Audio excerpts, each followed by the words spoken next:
Hello बच्चों, welcome to the class. आज हम लोग एक न्यू चैप्टर पढ़ेंगे जो कि है माइक्रोब्स इन ह्यूमन वेलफेयर, यानी कि मानव कल्याण में सूक्ष्म जीव, है ना। अगर मैं तुमसे बोलूं कि सूक्ष्म जीव क्या होते हैं तो सूक्ष्म जीव क्या होते हैं इसको कैसे पता लगाया जाएगा। सूक्ष्म जीव ऐसे जीव होते हैं जिन्हें हम अपनी नग्न आंखों से देख नहीं सकते, यानी कि ऐसे जीव जिन्हें हम नग्न आंखों से नहीं देख सकते वो क्या कहलाते हैं, सूक्ष्म जीव कहलाते हैं। अब हम उनके जो इस चैप्टर में इम्पॉर्टेंट है उसमें हम लोग इम्पॉर्टेंट डिस्कशन करेंगे खाली। अब हम लोग अगर मानव कल्याण की बात करें तो मानव कल्याण में हमें भाई प्रोडक्ट ही चाहिए। प्रोडक्ट इन द सेंस कि वो हमारे लिए कैसे उपयोगी हो सकते हैं, बैक्टीरिया या जो भी माइक्रोब्स हैं वो कैसे।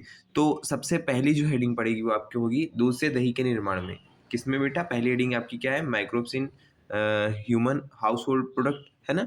उसके अंदर फर्स्ट हेडिंग आपकी क्या पड़ेगी? दूध से दही के निर्माण में।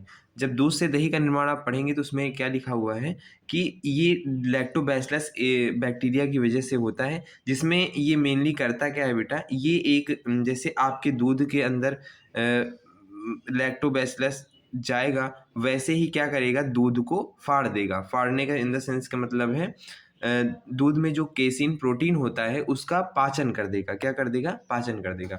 और उसमें विटामिन बी 12 की मात्रा को बढ़ा देता है या निर्माण कर देता है, जिससे कि पोषक गुणवत्ता बढ़ जाती है ना। अगली हेडिंग है बेटा डोसा निर्माण में। किसमें? डोसा निर्माण में। डोसा निर्माण में भी इसका उपयोग होता है, ये भी आप लिखेंगे। ब्रेड के निर्माण में। ब्रेड आप जानते हैं बेटा, आप ब्रेड खाते होंगे तो आपको पता होगा कि इसे कैसे बनाया जाता है, यीस्ट से बनाया जाता है। कैसे बनाया जाता है? यीस्ट का उपयोग करके बनाया जाता है। इसको आप अगर लिखना चाहें यीस्ट की जगह पे तो सैक्रोमाइसिस सेरिवेसी भी लिख सकते हैं, है ना। बाकी नोट्स आप नोट डाउन करते रहिएगा। टोडी। टोडी क्या होती है? ये वेस्ट बंगाल की तरफ जैसे, है ना, ये पीने खाने वाली चीज़ होती है जिसे मतलब वेलकम ड्रिंक बोला जाता है दक्षिण भारत में। वेस्ट इंडिया साइड कल्चर का है ये। तो ये वेलकम ड्रिंक बोली जाती है। और इसे कहाँ से प्राप्त किया जाता है? ताड़ यानी कि बाल्म के ट्रीज के तने के रस के द्वारा प्राप्त किया जाता है और यीस्ट के किण्वन द्वारा इसको बनाया जाता है। ठीक है। अगला है बेटा चीज और अगला है पनीर। चीज क्या है, पनीर क्या है? दोनों सेम तो होते नहीं है बेटा, लेकिन अगर आपको उनमें डिफ्रेंशिएट करना है, उनमें पता करना है कि कैसे क्या होता है, तो उसके पहले आप लोग मैन्युफैक्चरिंग पे जाएंगे। दो जो जो चीज़ होता है वो स्विस चीज़ भी हो सकता है और रेकफोर्ड चीज़ भी हो सकता है ना। स्विस चीज़ किससे बनता है? प्रोपियोनी बैक्टीरियम सरमोनाइज से, है ना। यानी कि स्विस को आप कैसे याद रखेंगे? शर्मा जी स्विट्जरलैंड गए तो शर्मा जी स्विट्जरलैंड से, शर्मा जी से स्विस, और स्विट्जरलैंड से स्विस, और शर्मा जी से सरमेनी, है ना। तो कौन सा बैक्टीरिया हो गया? शर्मा जी का कौन सा बैक्टीरिया हो गया? सरमेनी, है ना। और स्विस से स्विट्जरलैंड, तो स्विस चीज़ किससे बनेगा? प्रोपिनियोनी बैक्टीरियम सरमेनी, है ना। अगला है रकफोर्ड चीज़, यानी कि रकफोर्ड चीज़ ये किससे बनता है? पेनिसिलियम रेकोफोर्टाई से बनता है। किससे बनता है? पेनिसिलियम रेकोफोर्टाई से बनता है। अच्छा, पनीर और चीज़ में अंतर क्या होता है? पनीर जो होता है वो सॉफ्ट होता है और इसमें वसा की मात्रा कम होती है, जबकि जो चीज़ होता है वो थोड़ा सा हार्ड होता है और इसमें प्रोटीन और वसा की मात्रा अधिक होती है। ठीक है बेटा।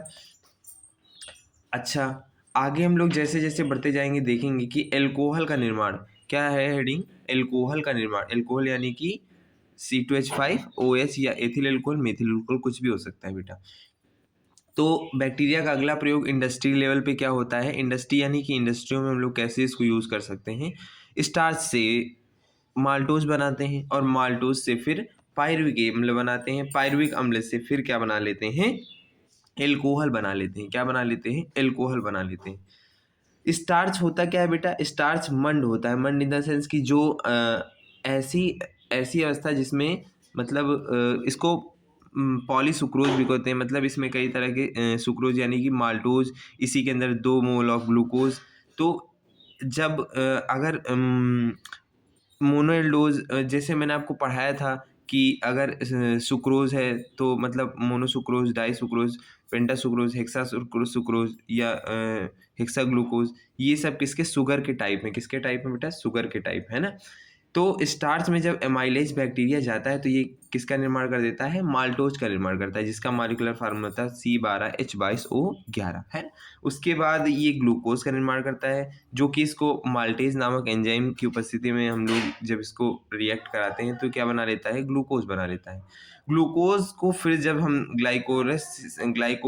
ग्लाइकोलाइसिस कराते हैं, यानी कि इसका विखंडन कराते हैं, तो क्या बन जाता है, पायरुविक अम्ल या पायरुविक एसिड बन जाता है।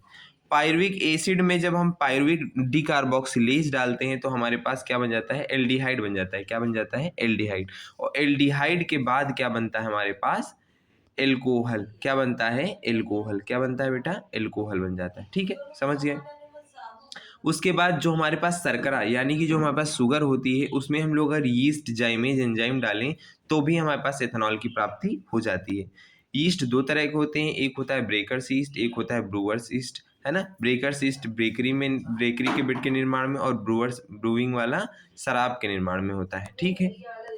अगर मैं आपसे बोलूं कि एंटीबायोटिक के निर्माण में कैसे हेल्प करता है, तो एंटीबायोटिक क्या होती है, एंटीबायोटिक शब्द का मतलब है ऐसे जीवाणु या ऐसे मतलब ऐसे एंटीबायोटिक तो आप सुने होंगे कि जब लोग बीमार हो जाते हैं तो हम लोग एंटीबायोटिक देते हैं, ना।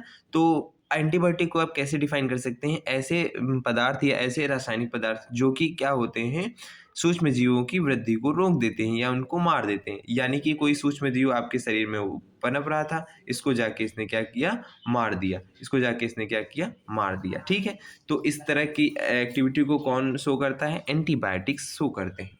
अच्छा, एंटीबायोटिक शब्द किसने दिया बेटा, ये पूछा जाता है बोर्ड में। अलेक्जेंडर फ्लेमिंग ने दिया 1928 में। अच्छा, अगर मैं तुमसे बोलूं कि सबसे पहले कार्य किस पे किया था अलेक्जेंडर फ्लेमिंग ने, तो स्ट्रेप्टोकोकस बैक्टीरिया पर उन्होंने काम किया था। ठीक है।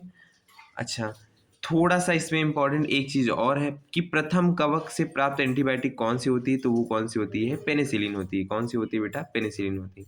स्रोत क्या है पेनिसिलिन को प्राप्त करने के, पेनिसिलियम नोटेटम, पेनिसिलियम क्रिसोजीनस, है ना। अगर मैं आपसे बोलूं कि एंटीबायोटिक काम क्या करते होंगे, तो आप क्या बताएंगे कि ये जो बैक्टीरिया की ग्रोथ होती है उनको रोक देते हैं। अच्छा, जब अलेक्जेंडर फ्लेमिंग ने ये सब किया तो उनको क्या मिला, नोबेल पुरस्कार मिला, है ना। क्या मिला उनको, नोबेल पुरस्कार। ये भी आप लिख देंगे बोर्ड में तो नंबर आपको अच्छे खासे मिल जाते हैं। ठीक है। अब आपको बेटा एंटीबायोटिक का क्लासिफिकेशन, यानी कि एंटीबायोटिक सर्वाधिक एंटीबायोटिक प्राप्त कहाँ से होती हैं, बैक्टीरिया से होती है, ये तो आपको पता ही है। अच्छा, एंटीबायोटिक में कौन कौन सी मतलब कौन कौन से ग्रुप हैं, कौन कौन से क्या क्या उनके वर्क हैं, ये भी आपको पढ़ना है, एंटीबायोटिक का क्लासिफिकेशन। तो एंटीबायोटिक का क्लासिफिकेशन किसके बेस पे, जीवाणुओं को मारने के बेस पे करेंगे तो एंटीबायोटिक का क्लासिफिकेशन, फर्स्ट क्लासिफिकेशन कौन सा हो जाएगा, बैक्टीरियोसाइडल। और एक हो जाएगा बैक्टीरियोस्टैटिक। साइड का मतलब साइड यानी कि मार देना। तो अगर बैक्टीरिया को मार रहा है तो क्या कहलाएगा, बैक्टीसाइडल, बैक्टीरियोसाइडल। और बैक्टीरिया की वृद्धि को रोक रहा है यानी कि उसकी कंडीशन को स्टैटिक कर दे रहा है, तो वो क्या कहलाएगा, बैक्टीरियोस्टैटिक। क्या कहलाएगा, बैक्टीरियोस्टैटिक। अगर एंटीबायोटिक को हम लोग डिवाइड करें कहाँ कहाँ पे काम करती है, तो उस आधार पर ये दो तरह के होते हैं, ब्रॉड स्पेक्ट्रम, नैरो स्पेक्ट्रम। यानी कि बहुत बड़े स्तर पर भी काम करते हैं, नैरो यानी कि बहुत छोटे स्तर पर भी। तो छोटे स्तर पर ये ग्राम पॉजिटिव और ग्राम निगेटिव बैक्टीरिया के खिलाफ काम करते हैं, और ब्रॉड स्पेक्ट्रम में ये सूक्ष्म जीवों पर प्रभावी रूप से काम करते हैं। अगली हेडिंग है बेटा जो कार्बनिक एसिड के निर्माण में। इस हेडिंग को आप अच्छे से लिख लेंगे और अच्छे से तैयार कर लेंगे। ठीक है। और आज की क्लास में मैंने जितने नोट्स कवर किए हैं इसके आप नोट्स बना लेंगे, और ये नोट्स आपके कल चेक होंगे। ठीक है बेटा।